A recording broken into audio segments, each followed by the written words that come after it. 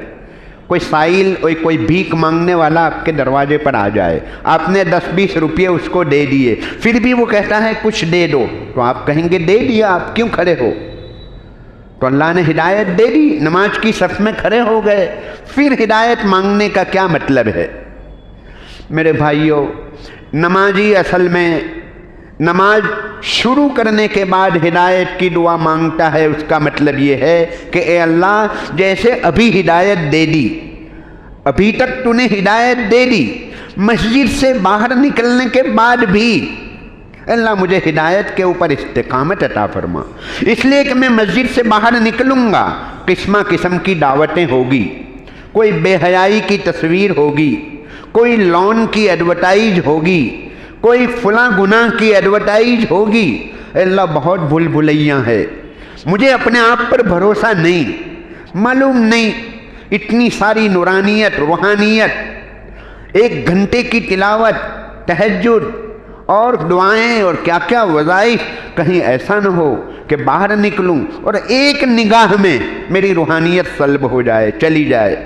استقامت کی دعا مانگی جا رہی ہے، دوام کی، پرمینن میں ہدایت پر رہوں۔ اب تک تو ہدایت مل چکی ہے، میں پرمینن ہدایت کے اوپر رہوں، اس کی دعا منگوائی جا رہی ہے۔ میرے بھائیوں، اللہ پاک نے ہمیں دعوت و تبلیغ کے نام سے جو نعمت عطا فرمائی ہے، اگر یہ نعمت نہ ہوتی تو اندازہ لگائیے امت کا کیا حال ہوتا۔ یہ کار نبوت، یہ کام ہونے کے باوجود امت کا یہ حال ہے، اگر یہ کام نہ ہوتا امت کہاں جاتی؟ حضرت مولانا علی میاں صاحب رحمۃ اللہ علیہ فرمایا کرتے تھے کہ مولانا الیاس صاحب رحمۃ اللہ علیہ نے ہمیں سونا چاندی نہیں دیا، سونے چاندی کی کان اور مائن کے اوپر لا کر کھڑا کر دیا۔ ایک تو سونا چاندی نکال کر دے دیا، ایک مٹھی ان کو دی، ایک مٹھی ان کو دی، اور ایک ہے کان اور کھان کے اوپر لا کر کھڑا کر دینا، جتنا نکالنا ہو نکالو۔ یہ دعوت و تبلیغ سونے اور چاندی کی کانیں ہیں۔ آپ نے کسی کو نماز کی دعوت دے دی، کندھے پر ہاتھ رکھ کر گشت میں نکل کر کسی کو اللہ کا نام اور پیغام پہنچا دیا، قبولیت کا وقت تھا، اس کو ہدایت مل گئی۔ اب یہ جتنی نمازیں پڑھے گا، دوسروں کو دعوت دے گا، وہ جتنی نمازیں پڑھے گا، انشاءاللہ اجر و ثواب ملتا رہے گا، قبروں میں مزے لیتے رہیں گے۔ یہ سونے چاندی کی کانیں اللہ پاک نے عطا فرمائی ہے۔ میرے بھائیو، دعوت و تبلیغ کے ذریعے یہ چاہا جا رہا ہے کہ ہم اپنے اندر کے غم کو بدلیں، اندر کی فکروں کو بدلیں۔ ہمیں آج فکر ہے تو سونے چاندی کا، کپڑوں لٹوں کا، فرنیچر کے، صوفے کی فکر ہے، بینک بیلنس کا فکر ہے، اور پراپرٹی بڑھانے کا فکر ہے۔ ہماری فکریں کچھ اور ہے، حضرات صحابہ کی فکریں کچھ اور تھی۔ حضرات صحابہ کی عورتیں، ہماری عورتیں تو ہمیں اس بات پر ابھارتی ہے کہ پڑوسی نئی گاڑی لایا ہے تم کیوں نہیں لاتے ہو، وہ فریج لایا ہے تم کیوں نہیں لاتے ہو۔ صحابہ کی عورتیں اپنے شوہروں کو ابھارتی تھی کہ فلاں اللہ کے راستے میں جا رہا ہے تم کیوں نہیں جاتے ہو۔ صحابہ کی عورتیں ان کو اس بات کے اوپر آمدہ کرتی تھی۔ میرے بھائیو، دعوت و تبلیغ یہ قبر کے 3 سوال کی تیاری کا نام ہے۔ دعوت و تبلیغ صورت ایمان سے حقیقت ایمان کی دعوت کا نام ہے۔ ہمارے پاس ایمان کی شکل صورت ہے، ضرورت ہے ایمان کی حقیقت پیدا کرنے کی۔ یا ایھا الذین آمنوا آمنوا باللہ، اے ایمان والو ایمان لے آؤ۔ سوال یہ پیدا ہوتا ہے کہ ایمان والو، ایمان تو ہے تب تو اللہ نے کہا کہ ایمان والو، پھر یہ کہنا چاہیے تھا ایمان والو نماز پڑھو، لیکن کہا ایمان والو ایمان لے آؤ۔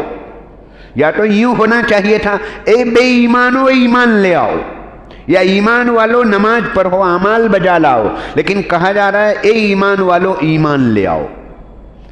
کیا مطلب ہے؟ مطلب یہ ہے کہ ہمارے پاس ایمان کی صورت ہے، ایمان کے بول ہیں، اس کو حقیقت میں بدلنے کی ضرورت ہے۔ صورت اور بول، پانی کا بول پیاس نہیں بجھائے گا، پانی کی حقیقت گلاس میں پانی ہوگا تو وہ پیاس کو بجھائے گا، پانی کا بول یہ فقط پیاس کو نہیں بجھا سکتا۔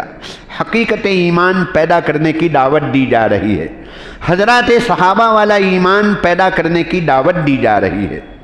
دعوت و تبلیغ کے ذریعے اپنے ماحول کو بدلنے کی دعوت دی جا رہی ہے۔ امر بالمعروف و نہی عن المنکر، اچھائیوں کا حکم کرنا، برائیوں سے روکنا، یہ ہمارے معاشرے اور سماج کی دھری ہے۔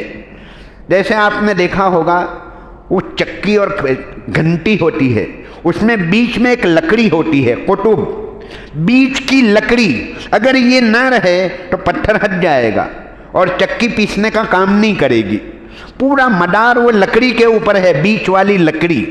تو یہ دین کی گاڑی اور چکی، اس کے چلنے کا مدار امر بالمعروف و نہی عن المنکر کے اوپر ہے۔ اگر امر بالمعروف و نہی عن المنکر، بھلائی کا حکم اور برائیوں سے روکنا، اگر یہ جاری رہا تو انشاءاللہ سماج کی اصلاح ہوتی رہے گی۔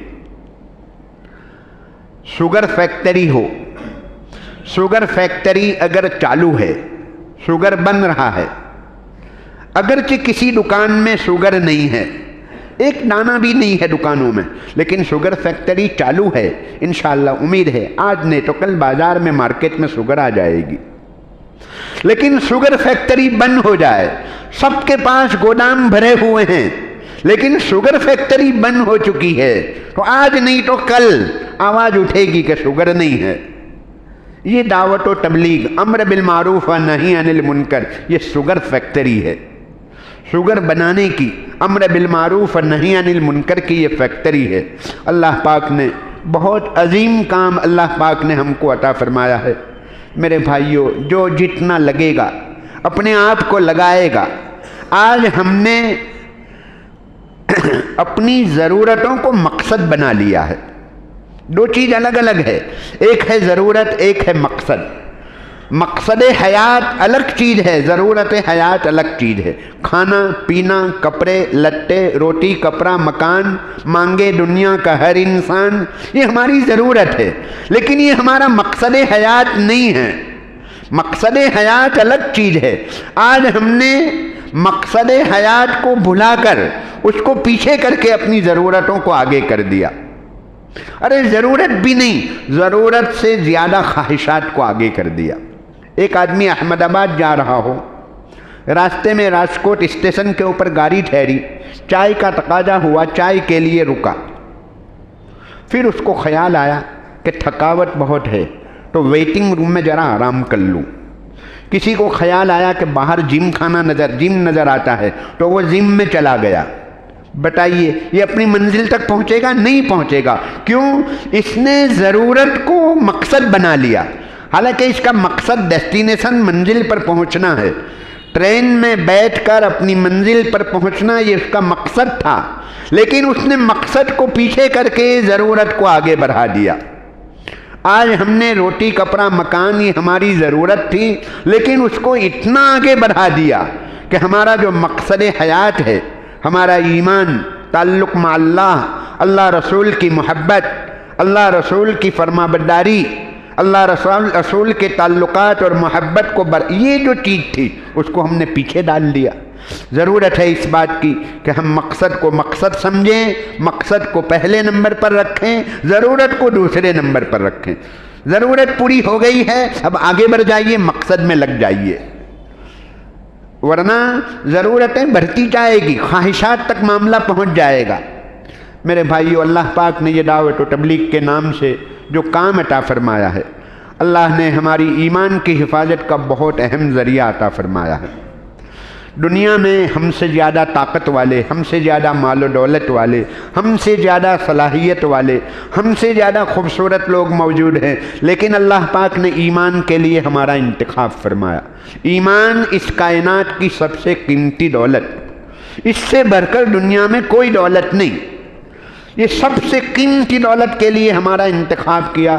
دعوت و تبلیغ کے ذریعے یہ چاہا جا رہا ہے کہ یہ دولت، یہ امانت، یہ قیمتی ہیرا، یہ ڈائمنڈ میری زندگی میں کیسے باقی رہے، میری نسلوں میں کیسے باقی رہے، قیامت تک آنے والی میری نسلوں میں کیسے باقی رہے، اور دنیا کی دوسری کمیونٹی، دوسری قوموں تک یہ امانت کیسے پہنچے۔ دعوت و تبلیغ کے ذریعے یہ چاہا جا رہا ہے۔ اتنی عظیم نعمت اللہ پاک نے ہمیں عطا فرمائی ہے، اس لیے میرے بھائیوں، دعوت کے تقاضوں کو سامنے رکھ کر جب بھی موقع آئے تو اپنا وقت فارغ کرنے کی ضرورت ہے۔ ایمان کی حفاظت کے لیے قربانی دینی پڑے گی۔ ایمان جیسا قیمتی ہیرا، اس کی حفاظت کے لیے قربانی دینی پڑے گی، ہمیں جان کی، مال کی، وقت کی، کاروبار کی قربانی دینی پڑے گی۔ دوسرے نمبر پر آج کی مجلس میں ایک بات مجھے عرض کرنی ہے۔ میں نے جو آیت شریفہ پڑھی ہے، قد افلح المؤمنون الذین هم فی صلاتهم خاشعون، ہم میں سے ہر ایک نے 3 رکعت فرض ہر ایک نے پڑھی، 2 رکعت سنت، 2 رکعت نفل۔ کوانٹیٹی ہر ایک نے 3 رکعت فرض پڑھی ہے، لیکن ہر ایک کا اجر و ثواب الگ الگ۔ ایسا کیوں؟ ہر ایک نے کوانٹیٹی 3 کی، کوالٹی الگ الگ ہے، جیسی کوالٹی ویسا ریٹ ہوگا۔ بازار میں الگ الگ قسم کے چاول ملتے ہیں، لیکن ہر ایک کا بھاؤ الگ الگ، اس لیے کہ کوالٹی الگ الگ ہے۔ تو نماز کی بھی جیسی کوالٹی ہوگی، جیسی نماز کی شکل صورت، اٹھنا بیٹھنا، رکوع سجدہ، قومہ جلسہ، نگاہ جہاں پر ہونی چاہیے وہاں، ہاتھ جس انداز سے اٹھانا چاہیے اس انداز، نماز کی شکل صورت اگر ہماری صحیح ہے۔ دوسرے نمبر پر نماز میں پڑھی جانے والی چیزیں میری صحیح ہو۔ نماز کی محنت کو 3 حصوں میں تقسیم کر سکتے ہیں۔ نمبر 1، نماز کی شکل صورت، شیپ، اسٹرکچر کو صحیح بنانا۔ نمبر 2، نماز میں پڑھی جانے والی چیزیں صحیح ہو، میری ثنا صحیح ہو، سورہ فاتحہ صحیح ہو، سورت ملانا صحیح ہو، میری التحیات، درود شریف، دعائے قنوت، یہ چیزیں میری صحیح ہو۔ تیسری محنت خشوع خضوع، دل و دماغ کی حاضری۔ نماز میں میری دل و دماغ کی حاضری کتنی ہے، یہ ہمیں 3 حصوں میں محنت کرنے کی ضرورت ہے۔ میرے بھائیو، نماز ایسی چیز ہے، حضرت عمر رضی اللہ تعالیٰ عنہ جب خلیفہ بنے، خلیفۃ المسلمین، حاکم وقت بنے، بادشاہ بنے، انہوں نے بادشاہ بنتے ہی سب سے پہلے ایک سرکولر جاری کیا، ایک حکم نامہ بھیجا بڑے بڑے افسروں کے نام، یعنی آج کے زمانے کے IAS، IPS، یہ ICS جو بھی اس طرح کے ہو سکتے، وہ سب کے نام سرکولر بھیجا اور فرمایا ان اہم امورکم عندی الصلاۃ، تمہارے کاموں میں سب سے زیادہ اہم کام، سب سے زیادہ امپورٹنٹ اگر کوئی کام ہے تو وہ نماز ہے۔ من حافظها فقد حفظ الدین ومن ضیعها فهو لما سواها عاجیہ، جو نماز کی حفاظت کر لی پورا دین محفوظ ہو گیا، اور جس نے نماز کو ضائع کیا وہ دوسری چیزوں کو زیادہ ضائع کرے گا۔ دیکھیے، بادشاہ بنتے ہی آپ نے آفیسروں کو یہ نہیں کہا کہ راستے بناؤ، بجلی کا انتظام کرو، پانی کا انتظام کرو، فلاں، یہ نہیں فرمایا کہ نماز آپ اپنی صحیح بناؤ۔ اس سے اندازہ لگا سکتے ہیں نماز کا کیا مقام ہے۔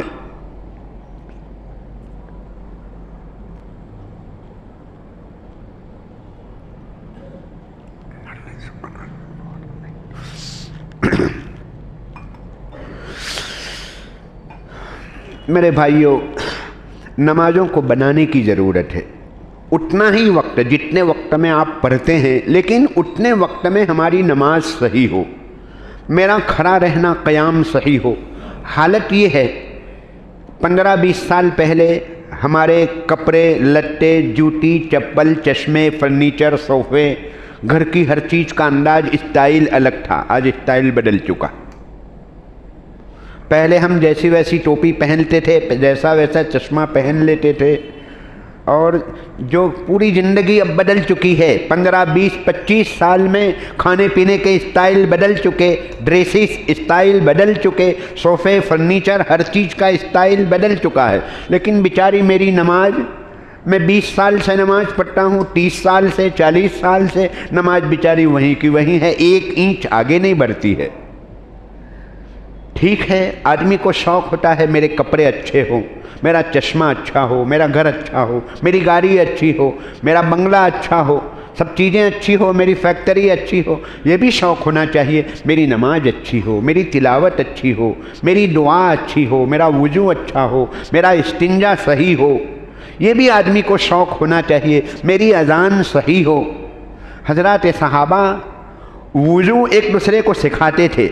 حضرت عثمان رضی اللہ تعالیٰ عنہ، حضرت علی رضی اللہ تعالیٰ عنہ کا وضو سکھانا حدیث پاک کے اندر مذکور ہے۔ کوفہ کی جامع مسجد میں آپ نے حضرات صحابہ کے سامنے، تابعین کے سامنے وضو کر کے بتلایا۔ حضرت عثمان رضی اللہ تعالیٰ عنہ نے وضو کر کے بتایا حاضرین کو، اور فرمایا کہ یہ جناب نبی پاک علیہ السلام کا وضو ہے۔ حضور نے حضرات صحابہ کو وضو کر کے سکھایا۔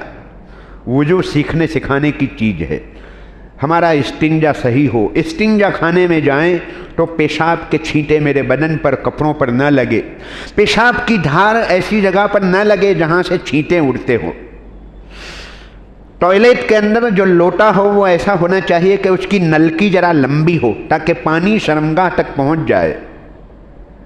اگر گول لوٹا ہے تو پانی کیسے پہنچے گا؟ چھوٹی ٹوٹی ہے تو پانی نہیں پہنچے گا، لمبی ٹوٹی ہونی چاہیے۔ چپل ایسی ہونی چاہیے پلاسٹک کی کہ اس پر اگر پیشاب کی چھینٹیں پڑی، پانی ڈالا، صاف ہو گئی، پاک ہو گئی۔ اگر ریگزین کی ہے، کپڑے کی ہے، چمڑے کی ہے تو وہ پیشاب کو اپنے اندر جذب کرتی رہے گی، چوستی رہے گی، اور وہ پیشاب کے اندر بد لبڈب ہو جائے گا۔ پھر جب بھی آپ پاؤں رکھیں گے تو تھوڑا بہت پیشاب آپ کے پاؤں میں آئے گا، پھر وہ ہوتے ہواتے اندر صفوں تک معاملہ آگے بڑھے گا، کہاں تک وہ پیشاب پہنچے گا۔ ایک نمازی کے لیے ان چیزوں کی بڑی اہمیت ہے۔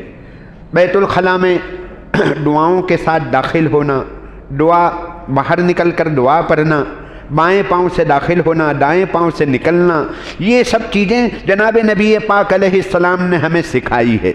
میرے بھائیوں، یہ ہمارا استنجا اچھا ہو، ہمارا وضو اچھا ہو۔ وضو کے درمیان عموماً ہم بجائے 2 لیٹر کے 4 لیٹر پانی یوز کرتے ہیں، ویسٹیج، فضول خرچی۔ جناب نبی پاک علیہ السلام نے یہاں تک فرمایا کہ وَلَوْ عَلَى نَهْرٍ جَارٍ، چاہے بہنے والی نہر پر وضو کرو، وہاں بھی فضول خرچی نہیں ہونی چاہیے۔ پانی بہاتے ہیں زیادہ اور وضو رہتا ہے ادھورا۔ وضو کریں گے نل کے نیچے، اس طرح ہاتھ کر لیں گے، اس طرح ہاتھ کر لینے سے وضو نہیں ہو جائے گا، اس کو مل کر دھونا پڑے گا۔ بس نل کے نیچے آپ نے ہاتھ رکھا، پھر اس کو مل کر دھونا پڑے گا۔ اس کو اس طریقے سے 3 مرتبہ، تیسری مرتبہ رکھا، پھر تیسری مرتبہ، اس طرح خاص طور پر یہ حصہ کوہنی والے حصے کو مل کر دھونا چاہیے۔ اسی طرح ایری کو، پچھلا حصہ، پاؤں کا پچھلا حصہ، پاؤں کا اندر کا جو ابھرا ہوا حصہ ہے، وہ کئی مرتبہ ایسا ہوتا ہے۔ خاص طور پر ہماری ماں بہنوں کا وضو آپ دیکھیے، وہ بیچاری آستین چڑھائی نہیں چڑھائی اور وضو کرتی ہے۔ ہماری ذمہ داری ہے، وہ ہمیں راحت پہنچاتی ہے۔ کھانے پینے کا انتظام، ہمارے بستر کا انتظام، تو ہمیں چاہیے کہ ان کی نماز کیسی ہے، ان کا وضو کیسا ہے، یہ ہماری ذمہ داری بنتی ہے۔ نماز جب پڑھنی ہے، اللہ نے توفیق دی ہے، انشاءاللہ قیامت تک، موت تک پڑھنی ہے، تو پھر کیوں ایسا نہ ہو کہ ہم اچھی نماز پڑھیں،